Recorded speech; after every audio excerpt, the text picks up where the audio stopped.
see me and hear me, please let me know if you can.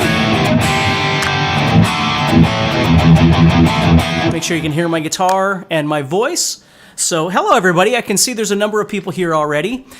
Let's see here, McCain is here, Larry, Creative Guitarist is here, Martin is here, Zoidberg is here, very nice. Ryan is here as usual, thank you Ryan. Levi is here, and very cool. Zoidberg says, I'm making an arrangement of Stand By Me with a simple solo, and dude, I'm so stoked in how it's turning out, which is so awesome. Hey Jason.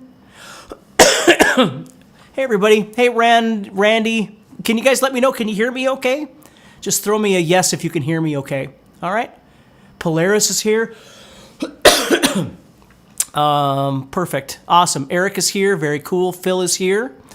And Jay is here. How you doing, buddy? Haven't heard from you in a little while. Glad you're still doing your thing. That's awesome. Cool. All right. Here, fine. Awesome. Okay. Okay, so let's go ahead and get started. There's a couple things I want to talk to you about today.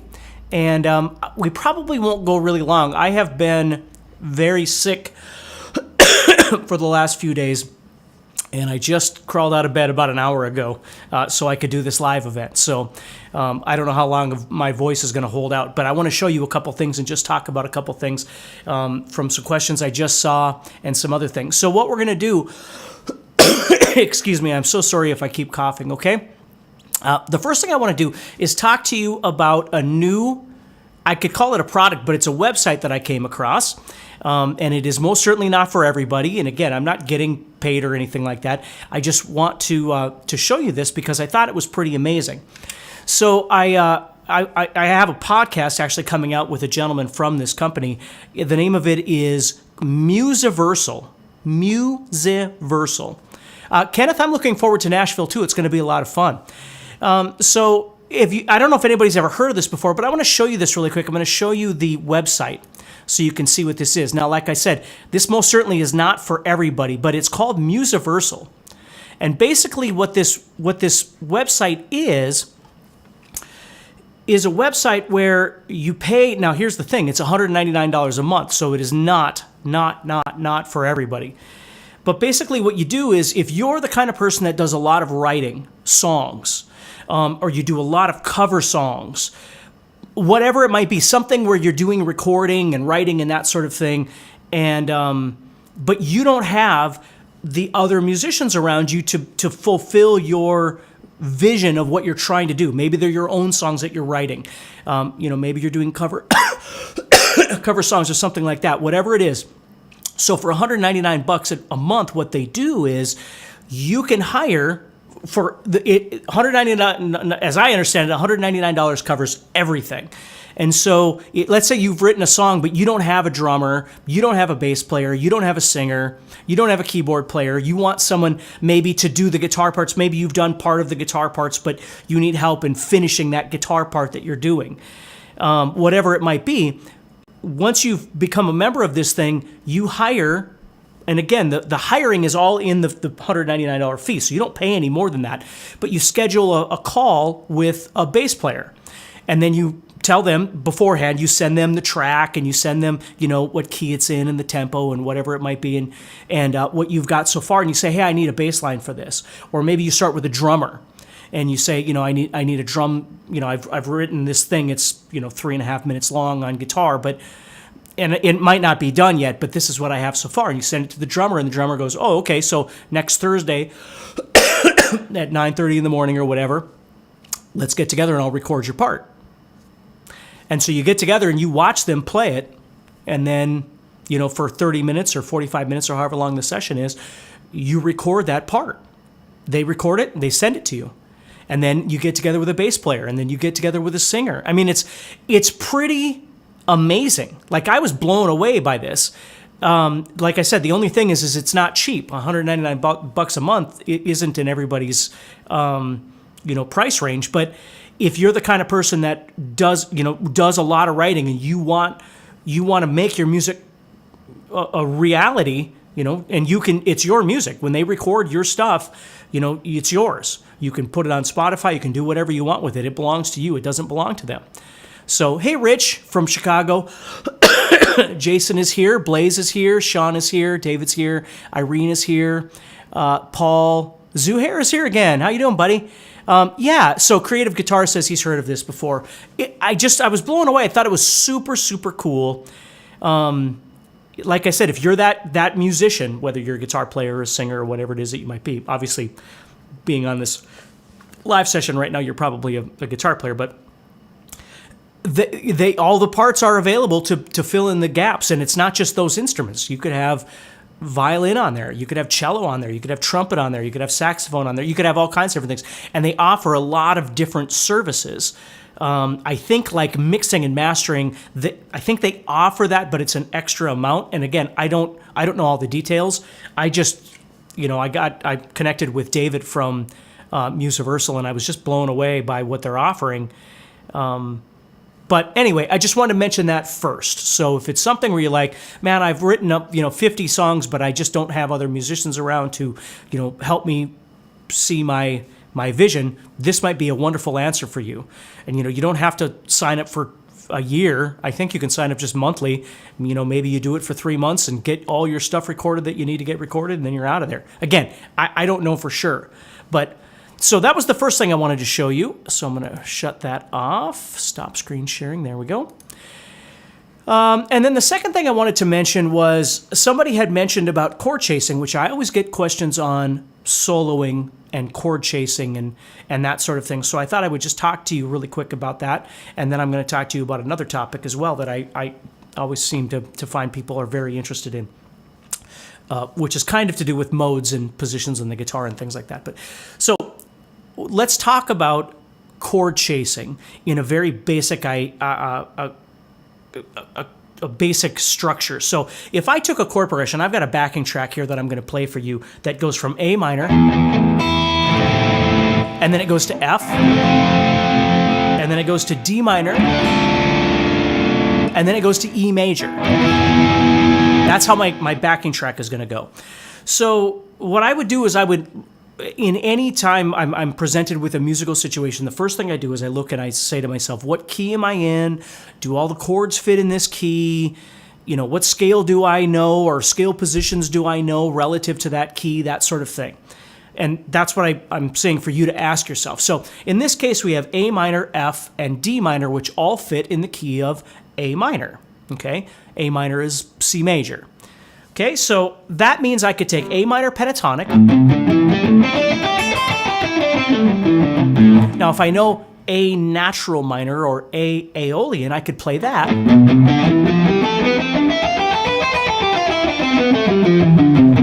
And again, in any position on the guitar that works for me. I don't have to just be in this one position, but I'm just showing you as an example. So when you go to solo, what happens a lot when you first start learning how to solo is you kind of just move around in that position, whatever you know on your fretboard, so I'm in the key of A minor and I know this scale, but I only know it in this position or these two spots on the guitar or something like that, right? That's usually where you start. And so, most guitar players would start by just kind of moving around, or what I call meandering through those positions, which is great. It's a wonderful place to start. But when you really want to start trying to make true connections, the most important thing is that you start adhering to the chords as they're going by you. You make some sort of a musical connection to those chords. And again, there's 1,000 ways to do this, but I just want to show you a very simple way of thinking about it. So if A minor is being played, and I know I've got my A minor scale in whatever capacity it works for me, pentatonic, diatonic, whatever. So I'm going to use diatonic. So I've got A natural minor.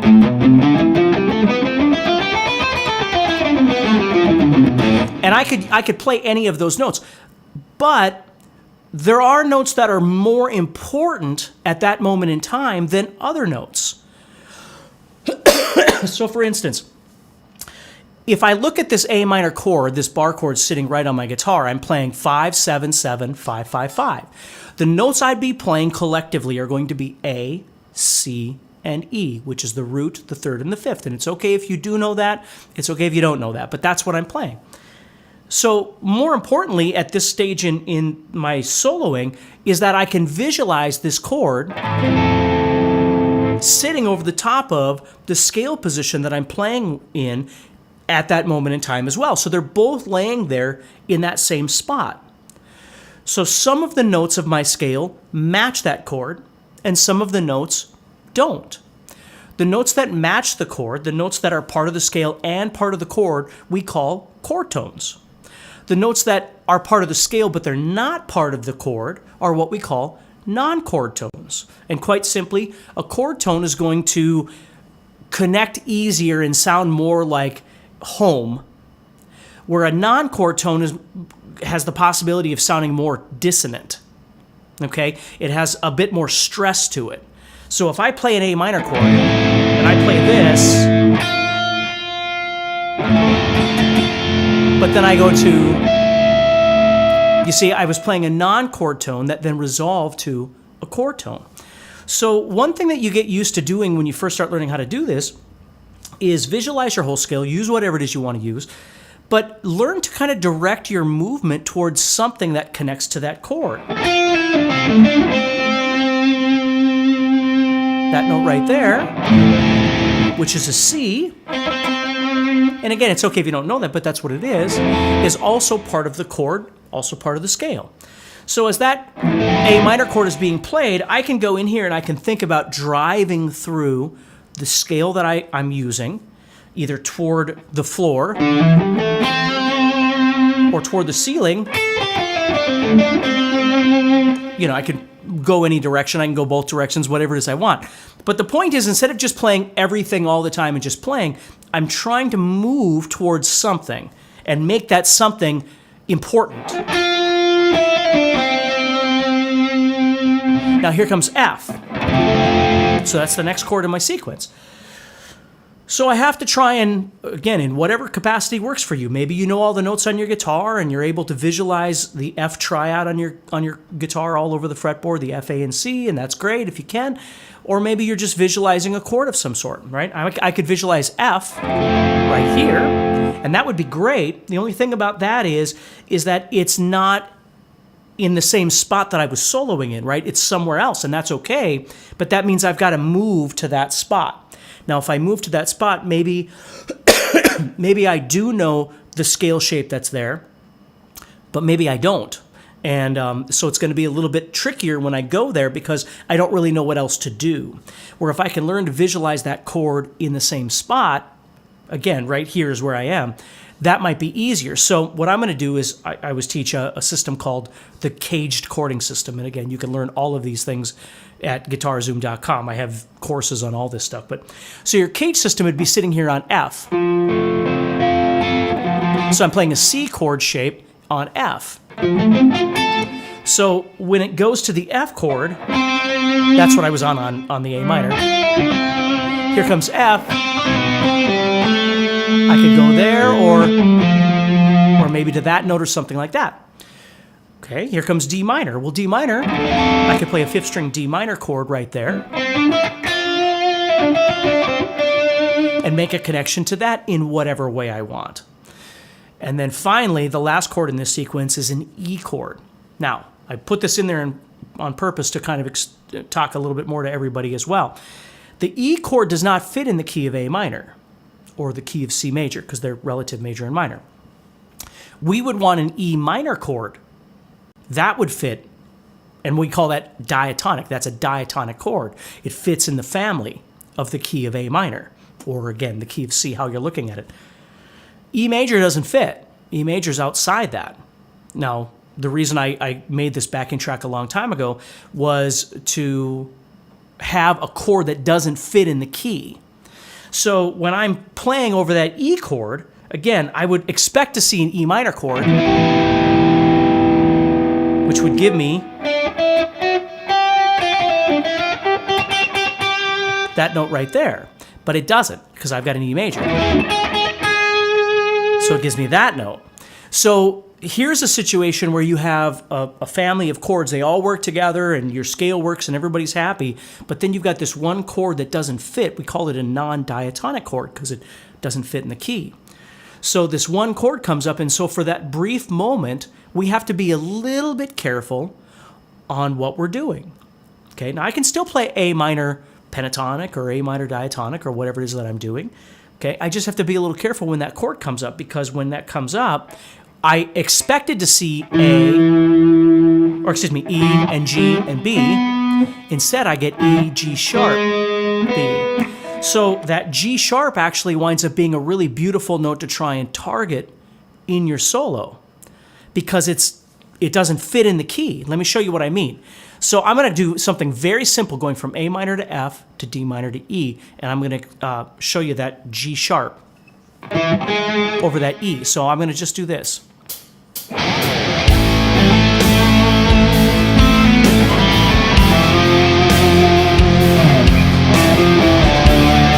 it comes.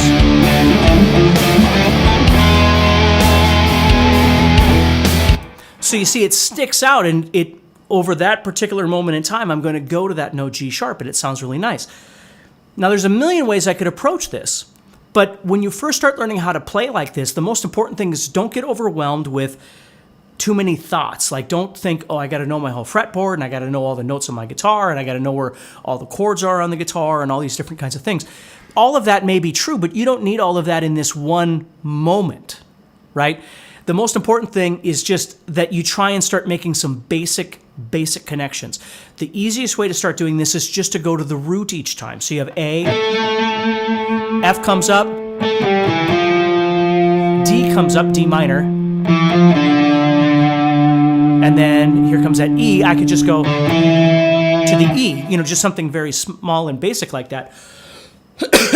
And then all the scale is then doing is allowing you to drive from one note to the other, in this case, the roots, right? So, you don't just have to play A and then F, although you certainly can, but you can use the scale to drive you, and then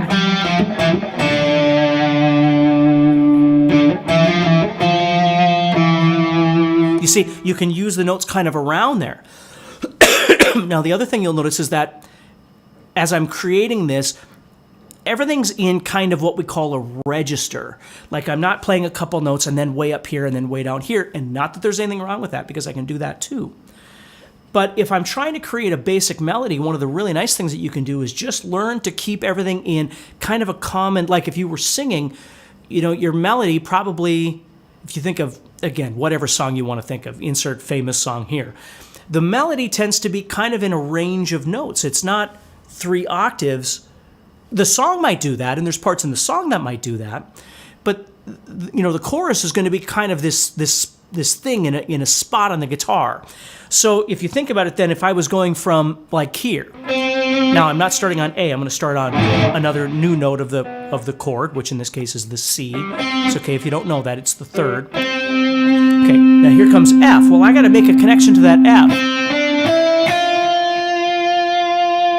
And then it goes to D minor. Well, maybe I drop down to that. And then here comes that E chord. You see, I could do something very basic like that in a spot like that as well. So watch.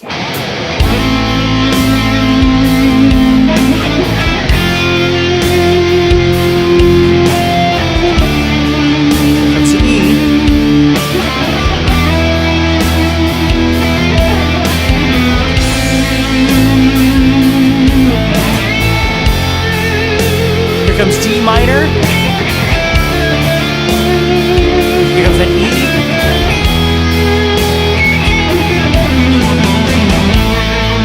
So when you start learning to think like that, and it takes a while to get used to, excuse me, it takes a while to get used to, but the more you do it, the easier it becomes, and it sounds more musical than just playing.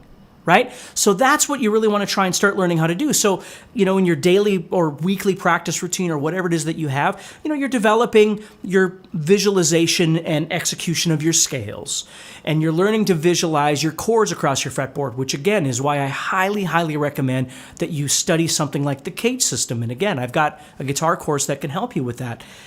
What's beautiful about that is you learn to see whatever chord you want anywhere on the guitar at any point in time, just like you would ideally want to be able to do with your scale. So if you're in the key of A minor, again, in an ideal world, we can see A minor across the fretboard. Takes a while. We don't have to be there right now, but we'll get there. And then you've got this cage system so you can see chords. So when A minor's coming, you can see it wherever you are. And then F is coming, you can see it wherever you are. And then D minor or whatever chords you want. And then you start learning to develop things like the register element I was just talking about, where you're trying to learn to think more like a singer would think, because they've got a range, but they've got a strong section of that range for that particular song where they're spending most of their time. And that's kind of what you want to think about a little bit. And you can move around and do different things. And at some point you can let go of this. You can let go of the reins and just kind of do whatever you want, however you want. And then you can come back to this again. That's another really great way of approaching soloing is, you can establish yourself, so to speak, as this melodic connection, and then you go off and do the fun lick stuff or patterns or whatever you want, and then you kind of come back to this. When I was growing up, the players that I liked to listen to always did that sort of thing. The Joe Satrianis and Eric Johnsons and everything like that. They would always do that. Is they would go off and then they would come back, and then they would go off and they would come back. So let's see here. Bill says, did you find useful to focus on a note that is not the root of the chord, especially when the bass player is focused on the root? Well, in general sense, Bill, the root is going to be the less exciting of your choices, right? Because they're the most obvious ones. That doesn't mean that they're bad by any means, because they're not. They're just fine. And it's definitely where I would start developing my understanding of a position, multiple positions, my fretboard, the connection of these chords and scales, that sort of thing. It's always good to start in square one and then build your way up. But the third and the fifth those are always nice notes to try and kind of emphasize as well. Although I'm going to be honest with you, I don't think like a third for all of them or a fifth for all of them. I concentrate more on the register. If you think about that register that we've got, that's what I think about more than whether it's a root or a third and a fifth as each chord is alternating. I think more about building that melody.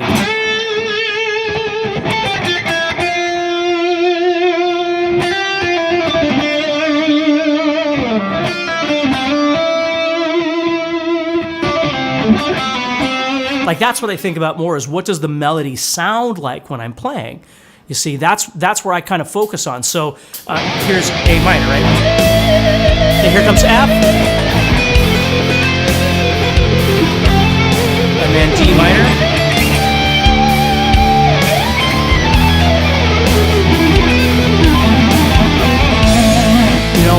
And then I'll throw in like licks and things like that because I know that harmonic minor is coming and that's kind of fun to play. So I might do some things like that, but that's what I focus on more. Sorry. That's what I focus on more when I'm trying to develop these ideas. So my point is, I don't want you to just think that there's only one way of being able to approach learning how to do this. It's not just, I need to learn all my notes on my fretboard for the next 3 years. That's wonderful, and you should do that. And I'm not saying that that's bad. That's great.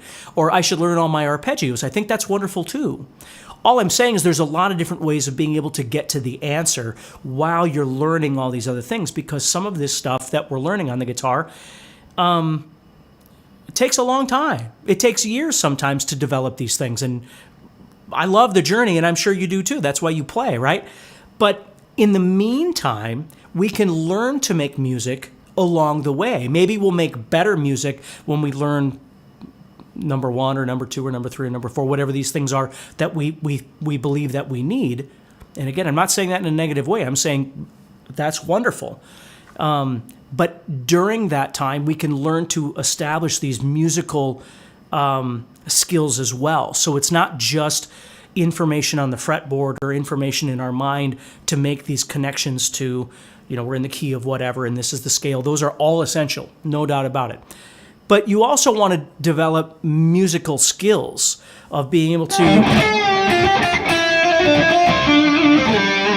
whatever kind of playing excites you, and motivates you, that's also part of it. It's not just the scale or just the logical connection to each chord. Those are all important, but it's also your execution, the way that you approach trying to do things. It just takes It just takes a while to learn how to do that. And if you're not ever practicing this, you don't develop that skill, you see? So the advice I would give you is start with something very slow and without a lot of chords, maybe a couple chords or 3 chords or something like that. Don't overwhelm yourself with really fast chord changes and chords that you have to think about, and you're not really used to seeing that on the guitar, because what happens almost every time to students that I've had is when they overwhelm themselves, they go back to automation. They go back to what they were doing before. And then they say, well, how come whenever I play it all sounds the same, and I'm always playing pentatonic and everything sounds the same? Well, that's why. Because you're putting yourself in a situation where the information is moving too fast for you, and your brain goes, I can't do this. So you just go back to the same old way that you used to do things. So the most important thing is find a jam track, wherever you like to get your jam tracks. Again, we have a bunch at GuitarZoom, but wherever you get jam tracks, find something that's really slow, or make your own. Find something that's really slow, that uses a key that you're comfortable with. Like maybe every day you grab the guitar, you tend to practice in the key of G, or the key of E minor, or the key of A minor, or the key of whatever, right? Whatever works for you. Again, don't set yourself up for failure by choosing a backing track that is in a key that you're not very comfortable with, which means your scale already you're going to be struggling with. The tempo is weird and the groove is weird. If you're always just grabbing a backing track that isn't in your element, that's great if you're trying to, learn how to crawl out of a hole, when things are uncomfortable. And I don't mean that negatively. Again, it happens where you're playing songs and you're like, wow, this is a really awkward key for me. We want to learn how to do that too. The question is, do you want to do all of these things at the exact same time? And most often the answer is no, because that's why you get frustrated. So if you choose something that's in a key that you're practicing, make it all line up so it makes sense. Hey, I'm practicing the key of G a lot, or I'm practicing the key of A minor a lot. Then find a track that matches what you're trying to do, so it matches what you've been practicing anyway, and then work on that scale, that groove, those licks, and now this thing of chord chasing. Try and kind of put it all together. Let's see here. I use all different key backing tracks, but play the same thing. Well, that's the thing is you have to be careful on what your goals are, because so often as guitar players, we get lost in the weeds of development, and we forget to try and develop our musical skills, not just our scale skills and our theory skills. And, yes, we need all that. Again, there's no doubt about it. But we don't need everything before we ever get to the music. Because the problem is, like for players like me, and I'm sure there's a lot of you out there, I started playing, when I was a kid, I played songs that I liked. I didn't understand anything about scales and theory until I went to college, is when I kind of made sense of all that. But I played in bands and I played with other musicians and all that stuff without knowing any of those things, because I could make music. I just couldn't understand what I was doing, but I had the skills of being able to make music. I just couldn't get very creative when it came to solos and things because I didn't know anything about scales. I didn't learn that stuff until a little bit later. Where a lot of players, they start just the opposite. They learn all these fundamental things, which I think is wonderful because we need them. But they don't really develop a musical skill set, right? A creative skill set, because they keep waiting to master all of these fundamental skill sets first. And all I'm saying is you got to find a balance between those. You don't just want to keep waiting until next year's the year, it's like playing on stage, or playing with a band. Oh, next year I'm going to do that. Well, let's make it this year. Let's make it next month. Right? Let's start learning how this whole process works, and then maybe that information will tell us more about what fundamentals we should actually be practicing as well. What's more important to our journey than some of the other things? Maybe once we start breaking that open and we look and go, oh, so I can see how this would be really valuable now that I'm playing with these musicians. I can see how this could become something that's very valuable to me, where before I was always practicing this thing, which is great. But I can see now the value of what this is because I'm in a different place in my playing. And so that's what I want you to be thinking about a little bit. I tell you, I'm going to have to stop because I'm going to start coughing really bad here, but hopefully that helps you a little bit and gives you some insight into some things to think about a little bit, all right? So do me a favor if you can, wherever you are, whatever platform, if you could follow or share or something like that, I sure would appreciate it. And just always remember, you can always head over to guitarzoom.com and check out our courses and things like that. And you can find me, most of the time I'm on Facebook. I have YouTube and Instagram and stuff, but I tend to be on Facebook most of the time. So anyway, everybody, I want you all to take care, stay positive, and of course, keep practicing. Try and find ways to stay motivated. I know it can get frustrating sometimes, but I never want you to quit playing. You know what I mean? You just got to find a way of doing it that works for you, okay? So everybody take